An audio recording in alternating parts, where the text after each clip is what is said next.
주 사랑 안에 살면 두려움 없으며 그 사랑 변함없어 늘 마음 편하다. 저 폭풍 몰아쳐서 내 마음 떨려도 주 나의 곁에 계셔 겁낼 것 없어라. 주 나의 목자시니 부족함 없으며 주 인도하는 대로 늘 따라가리라. 그 지혜 나를 깨쳐 내 앞길 밝히니 나 주의 길을 따라 주 함께 살리라.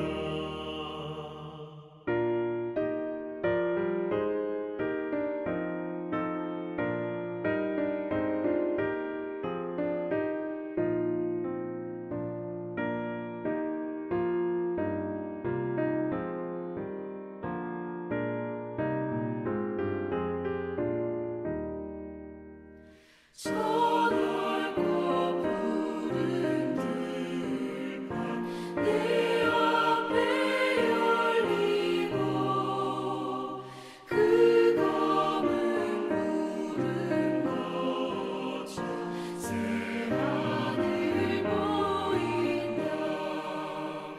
끝없는 나의 소망 영원한 생명길 참복에 되신 주님 늘 함께 하소서. 아멘.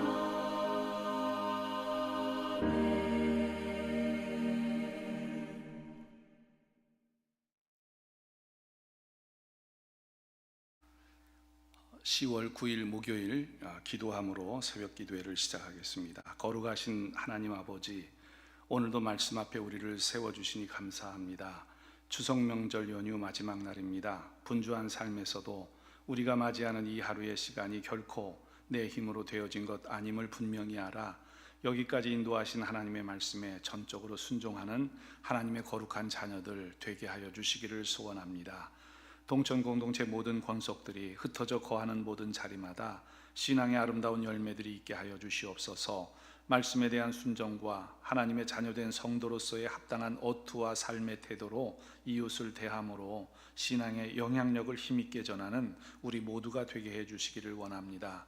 다음 주 토요일에 특별히 바자회가 예정되어 있습니다. 성도들뿐만 아니라 지역 주민들도 관심 갖고 참여하게 하셔서 바자회 목적을 잘 달성할 수 있게 하여 주시고, 무엇보다도 이 바자회를 통해 지역과 함께하는 동천 공동체의 아름다운 모습이 널리 전해질 수 있도록 은혜를 베풀어 주시옵소서.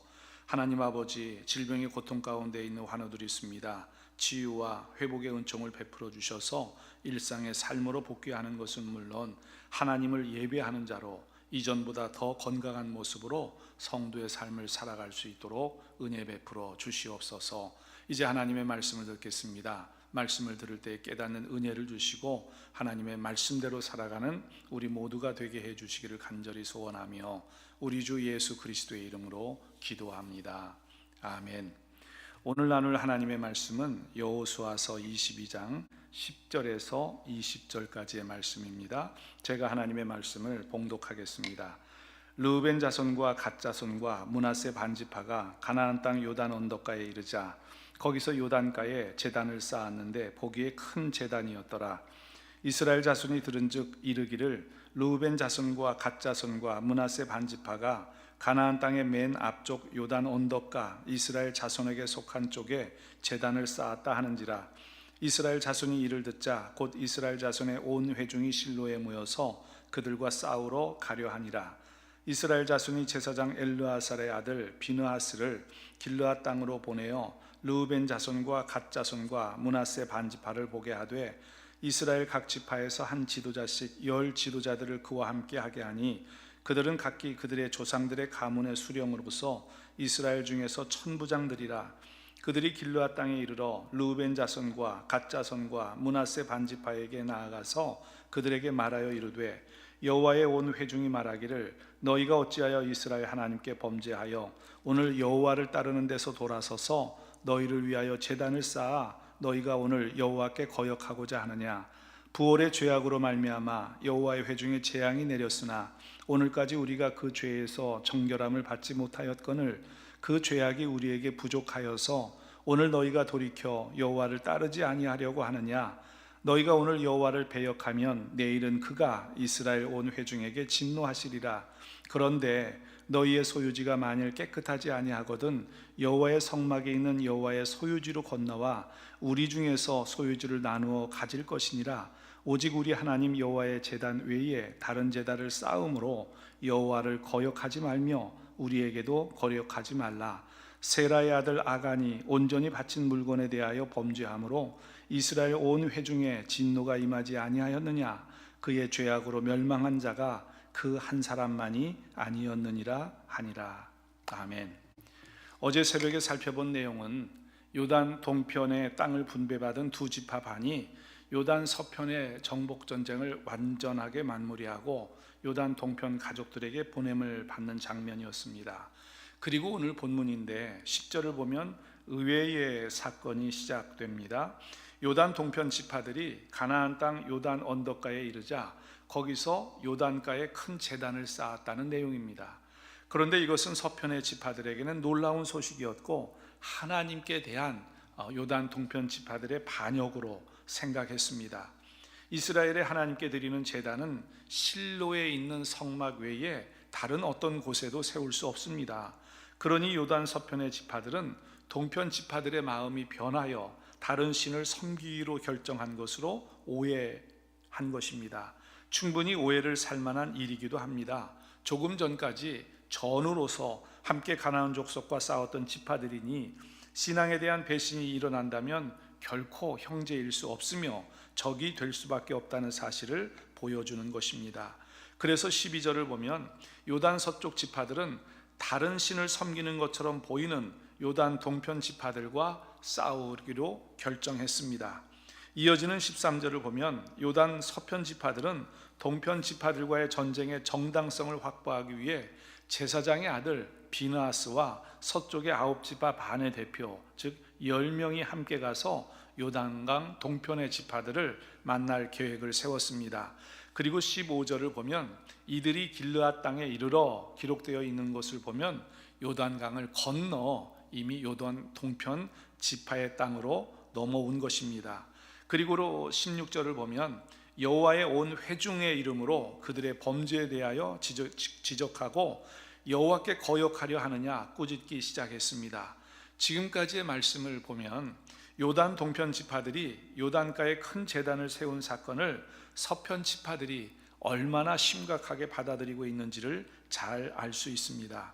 비록 요단강으로 인해서 동편과 서편으로 지파들이 나뉘었지만 그럼에도 불구하고 동편 지파들이 제단을 쌓은 일이 동편의 문제만으로 남을 수 없다. 서편 지파들은 인식했기 때문입니다.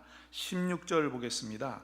여호와의 온 회중이 말하기를 너희가 어찌하여 이스라엘 하나님께 범죄하여 오늘 여호와를 따르는 데서 돌아서서 너희를 위하여 제단을 쌓아 너희가 오늘 여호와께 거역하고자 하느냐. 서편에서 보낸 대표자들은 요단 동편 지파들이 단을 쌓은 것을 여호와를 떠나 자신들을 위해 제단을 쌓은 것으로 판단한 것입니다. 그리고 그들을 위해 설득하는데 서편 대표자들의 이야기는 다음에 세 가지로 정리할 수 있습니다. 첫째는 17절을 보면 8년 전에 일어났던 부올의 사건을 상기시키고 있습니다. 부올의 사건은 민수기 25장에 등장하는데 이스라엘이 모압 여인들과 음행을 함으로 우상 숭배에 빠지게 된 사건을 말합니다. 당시 그 죄에 대한 심판으로 연병이 일어났는데 그 연병으로 죽은 자가 2만 4천여 명이나 되었습니다. 서편 대표자들이 이 죄악을 얼마나 심각하게 받아들이고 있는지 17절을 보면 이런 말을 하고 있는데요. 부올의 죄악으로 말미암아 여호와의 회중에 재앙이 내렸으나 오늘까지 우리가 그 죄에서 정결함을 받지 못하였거늘 그때의 죄가 얼마나 심각했고 그래서 그 죄의 영향이 여전히 우리에게 남아있다 말하고 있습니다.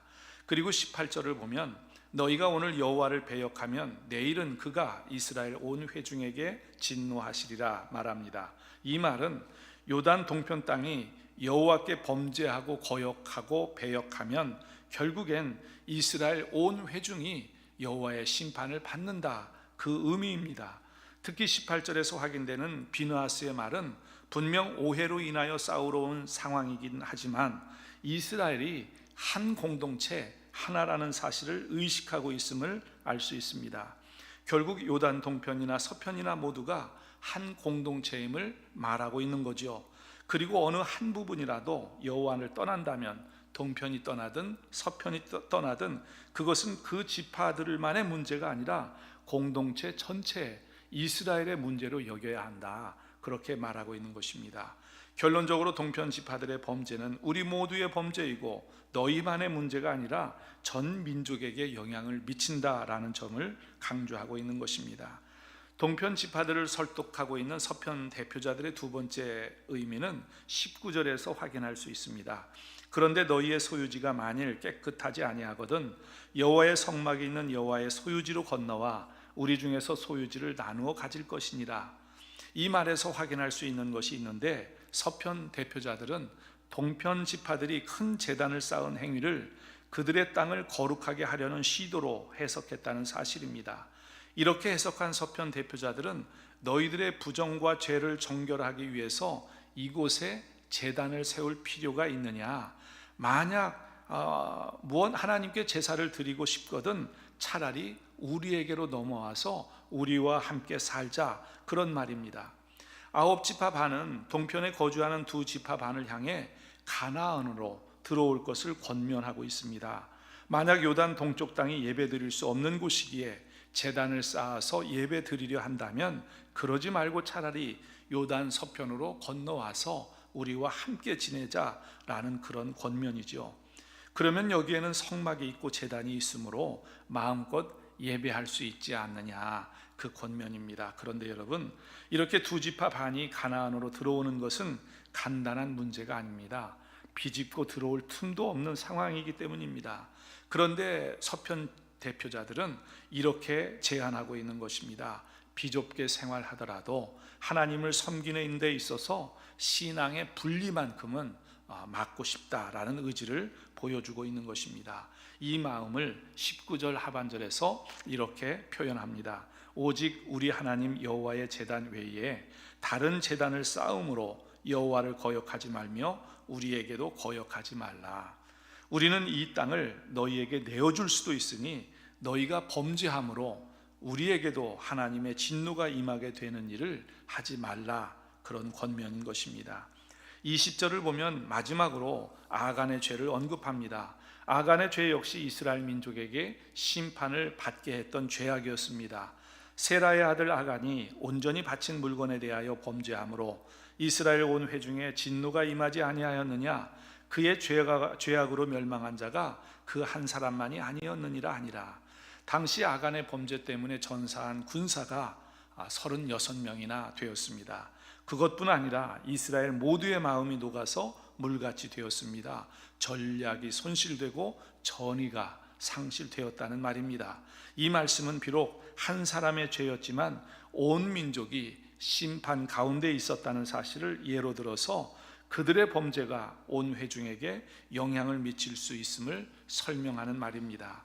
비록 오해로 인해서 싸움을 준비하기 위해 찾아온 사람들이지만 요단 서편의 대표자들이 동편 사람들을 형제로 여기고 있다는 사실이 여실히 드러나고 있는 대목입니다.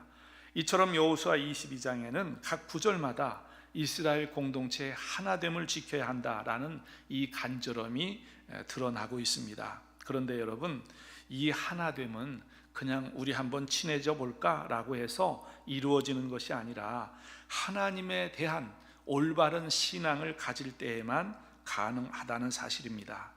가나안을 정복한 서편 지파들은 이 사실을 너무나 잘 알고 있었기에 동편 지파들의 이를 어긴 것으로 여김과 동시에 즉시 전쟁을 불사하려는 태도를 보이고 있습니다. 그럼에도 전쟁을 하기 이전에 서로의 오해를 풀기 위해 동편 지파들의 상황을 파악하고 있는 것입니다. 성도 여러분, 우리는 다 주님의 몸된 교회 지체들입니다. 주님의 몸된 교회는 말씀 안에서 하나입니다. 우리는 교회의 하나됨을 위해서 최선을 다해 노력해야 하고 나를 위해 희생하는 섬김의 자세도 필요합니다. 그럼에도 결코 양보할 수 없는 것 하나님의 말씀입니다. 이런 점에서 주님의 몸된 교회가 하나로 연합되기 위해서는 무엇보다 중요한 것이 바로 이 진리 하나님의 말씀을 모든 성도들이 알고 따르는 데 있음을 기억해야 합니다. 말씀을 읽고 듣고 믿고 지키고 묵상하고 실천하는 일만이 우리 성도들에게 합당한 모습이지요.